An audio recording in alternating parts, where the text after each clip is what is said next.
Dar kartą sveikinuosi ir dabar mano pašnekovas, kurio dar nekalbinau, nei šiandien, nei vakar, tai Valdemaras, kuris atstovauja mažąją bendriją Lunresta. Ar suklydau kažką?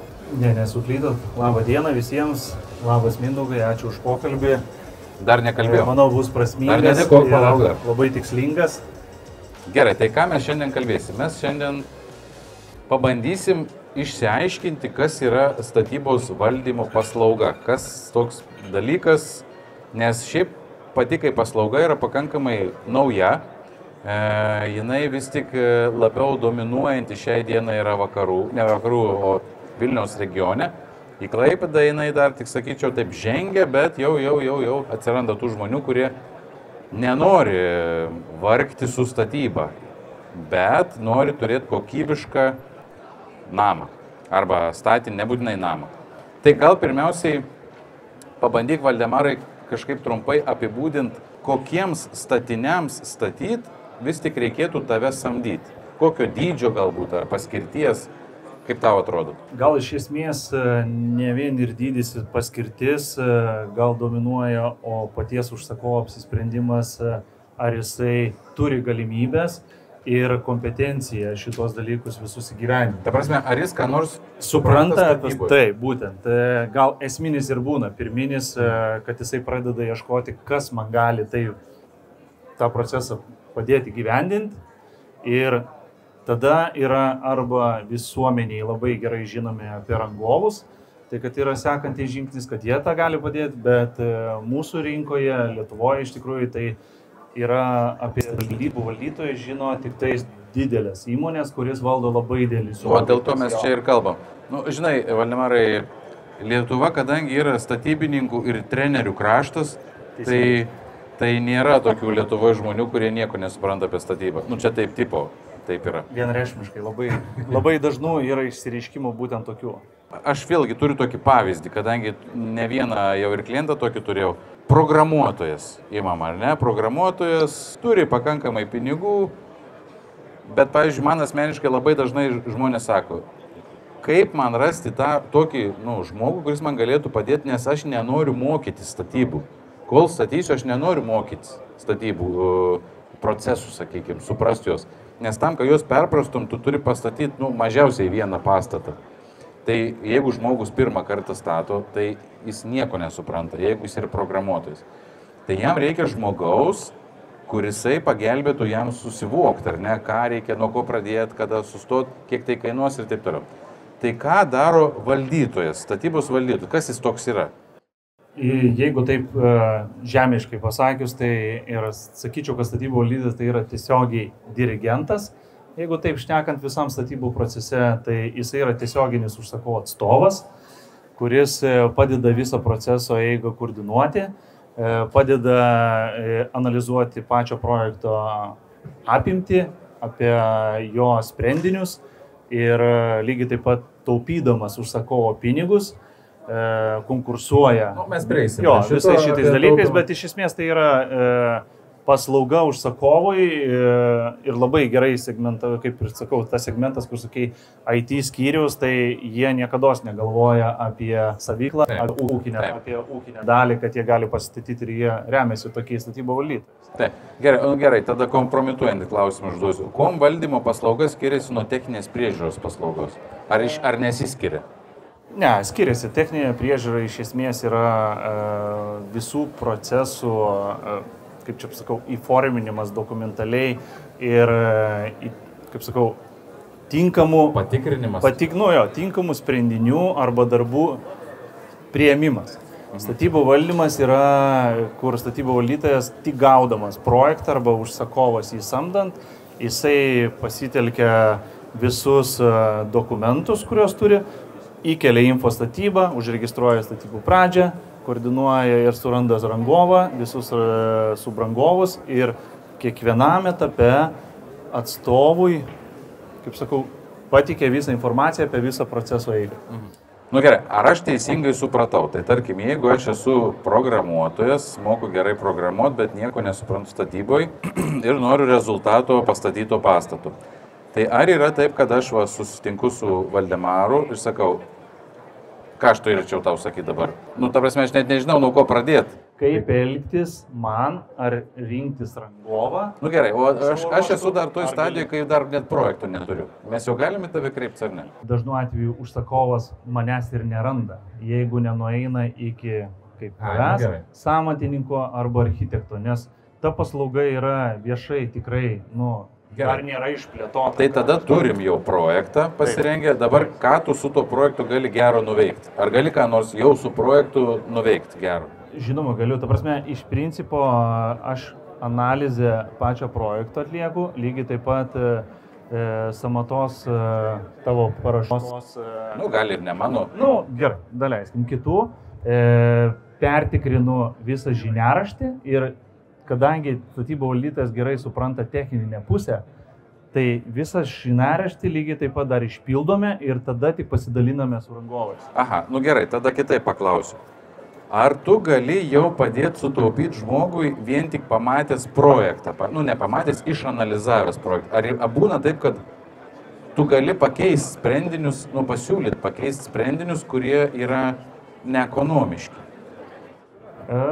Iš dalies tai yra taip, kad jeigu dizainas, pats konceptas pastato, jisai yra modernus, tai iš esmės taip jau detaliai pasakyti, kad aš sutaupysiu tau pakeisdamas tokią...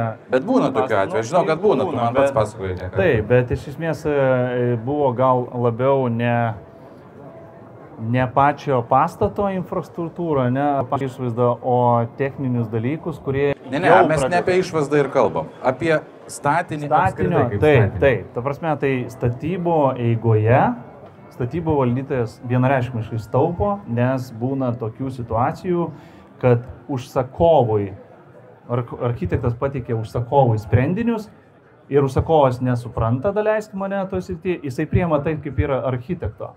O statybų valdytojas sako, stop, tada pasižiūrime šitus niuansus, ar mes galime šiek tiek tą patį išgaunant rezultatą, pasirinkdami kitokį sprendimą. Tai tada ir prasideda analizė projekto. Būtent tada ir sustaupo. Aš gal pasidalinsiu mūsų bendru vienu tokiu projektu su Valdemaru, kur irgi buvo variantas, kai mes skaičiavom samatą ir po to perdavėm Valdemarą užsakovui, kad pakonsultuotų, nes pamatėm, jog fasadė panaudota labai specifinė medžiaga apdailinė. Ten buvo apdailinis betonas, kažkas tai tokio. Ir kad realiai, jeigu ne Valdemaro žinios, tai sunku būtų įrodyti užsakovui, kad pasirinkęs tokią medžiagą, tas žmogus turės problemų tiesiog, nes nėra Lietuvoje nei vieno žmogaus, kuris tą medžiagą būtų pritaikęs. Iš esmės tai buvo dar taip, jeigu dar tiksliau, tai buvo visiškai neišbandytas procesas, jo nėra Lietuvoje, kaip minėjai, ir architektas tiesiog norėjo išpildyti, bet neįvertinęs tai, kiek kainuoja, ir paliko tos kaštus užsakovui. Tai jeigu užsakovas neturėtų, kaip sakant, iš šono kažkokios kitos nuomonės, jisai būtų prisėmęs tą riziką savo kaštais, bandyti rezultatus, samdyti rangovus, testuoti šitą gaminį ir rezume gal tai ir būtų iš viso. Bet esmė tame, kad rangovas būtų testavęs tą sistemą ant užsakovo pinigų ir kaštų. Taip, supratau, tai reiškia, tu šitom gali padėti. Dabar klausimas, o valdytojas tai kaip čia? Pats atlieka darbus, ar jis organizuoja darbus? Ką jis daro? Iš principo organizuoja. Pats, jeigu, kaip sakau, jeigu tu turi patikimą užsakovą, tai jisai tavim pasitikė ir tu tam tikros išskaidės darbų segmentus, tu juos konkursuojasi ir būtent pareikinėjai visus statybų dalyvius. Tai pats,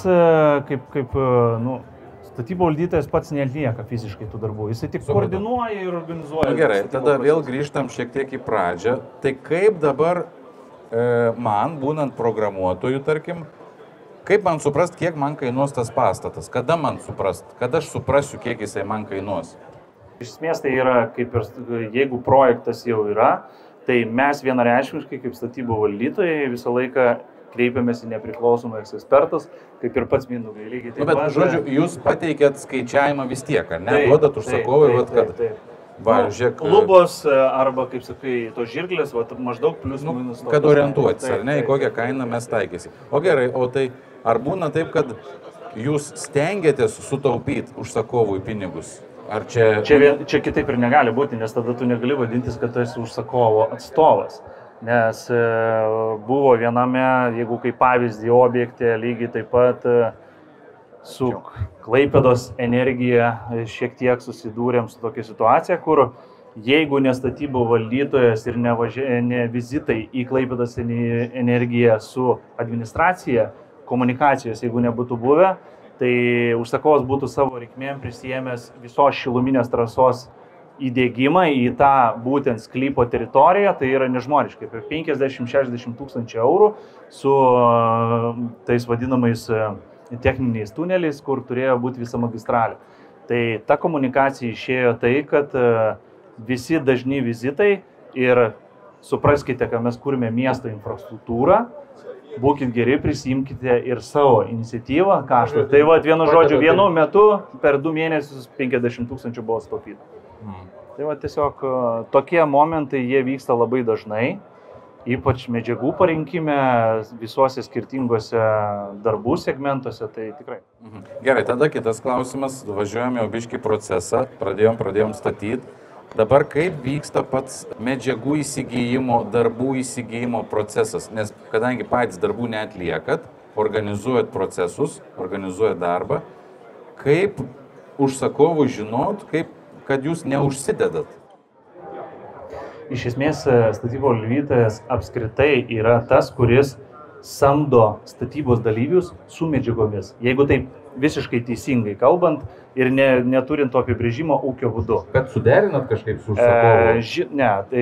Tai vienaip ir kitaip. Yra projektas, yra atskirų dalių organizaciniai darbai ir jie būtent yra gaunami iš rangovų sąmatų. Gerai, pavyzdį duosiu. Reikia statyti pamatus, ar ne? Tai ką jūs dabar darot kaip valdytojas? Kaip valdytojas?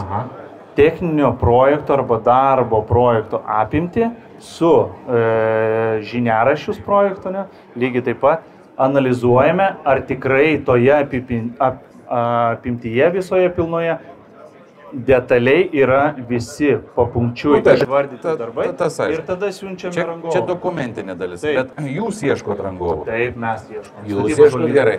Rangovai susiuntė pasiūlymus, tai reiškia jūs juos analizuojat. Taip. Bet noriu paklausti, ar jūs išrenkat nugalėtoją, kaip sakant, ar vis tik tais pasitarėt su užsakovu? Kartu tarėmės. Ta prasme, vienareikšmiškai. Tai yra, jeigu tai yra žemiausia kaina, tai suprantu. Bet šiuo atveju... Čia gal nelabai reikia skaluoti. Nežinot, jeigu jums pasiūlymą pateikė įmonė X, kuri turi labai prastą reputaciją, kurią jūs žinot, tai nežinau, ar čia kaina lemia. Čia užsakovas pasitikė statybų valdytojų ir tada leidžia nuspręsti jam. Tai supratau, tai žodžiu, norėjau paklausti, ar kartu su užsakovu priimat sprendimą. Tai reiškia, o dėl medžiagų įsigijimo, nes ne visą laiką. Jeigu tai yra ūkio būdu, tai tada yra analizė, ta prasme, pats projektiniai sprendiniai išsiuntinėjami yra tiekėjams, iš jų gaunamos kainos, taip, mes visiškai. Gerai, tada man vėl kyla durnas klausimas. Tai gerai, tai tada jeigu jūs atvirom kortom žaidžiat dėl rangovų, atvirom kortom perkat medžiagas, tai iš ko jūs uždirbat? Iš sutartyje nurodintų tam tikro procento įkainio nuo pilnos projekto vertės. Tai reiškia, jūs turit sutartį su užsakovu, kuria susitarėt tam tikrų periodų turbūt. Taip, gali būti tai ir etapais, jeigu tai yra jau baigtinis kažkoks tai projekto išpildymas, tai tada galima jau pilnumoje tarti sutartyje, pilnos apimties, bet tai gali būti visiškai, jeigu dar labai keičiasi patys sprendiniai ir negalime remtis pilna apimtimi iš karto, tai mes tada galime įskaidyti etapais. Supratau. Žodžiu, pasirašoma sutartis su valdytoju, kuris įsipareigoja pastatyti statinį X per terminą Y už maždaug kainą N plus K. Nu, maždaug visi 3 parametrai tada būna kaip ir aiškus, susitarė dėl jūsų atlygio, ar ne? Taip. O jis didelis ar mažas? Apetitas. Nuo projekto apimties nesįtakoja laikas.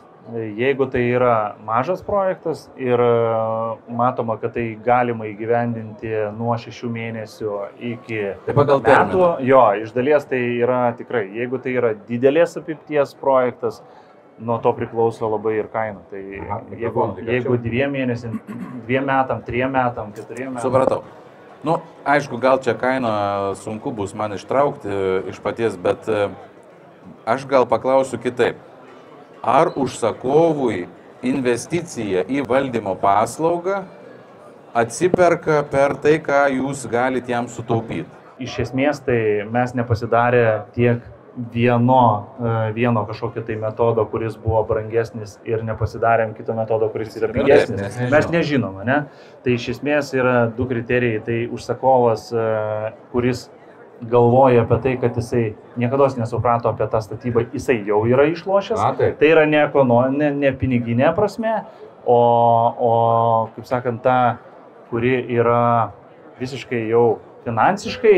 Tai tikrai kiekvienų projektų yra individualiai. Tai dabar, kaip sakau, gali būti 50 000, gali būti 10 000, bet aš nežinau tos pirmosios apimties. Tai čia yra daugiau toksai, kad tikrai remiasi tuo, kad jie nieko nesupranta apie statybas. Asmeniškai, jeigu nežinočiau, kad tokia statybos valdymo paslauga egzistuoja ir aš nieko, tarkim, nesuprantu apie statybą ir nenoriu suprasti apie ją, bet aš noriu turėti saugumą šalia, ar ne, kad kieno man dabar paklausti, jeigu aš nieko nesuprantu, bet turiu durnų klausimų. Techninės priežiūros aš nepaklausiu, nes jie dalyvauja tam tikruose etapus. Nebent kažkoks ten pažįstamas giminaitis, dar kažkas, bet ir jį užknis tie durni klausimai.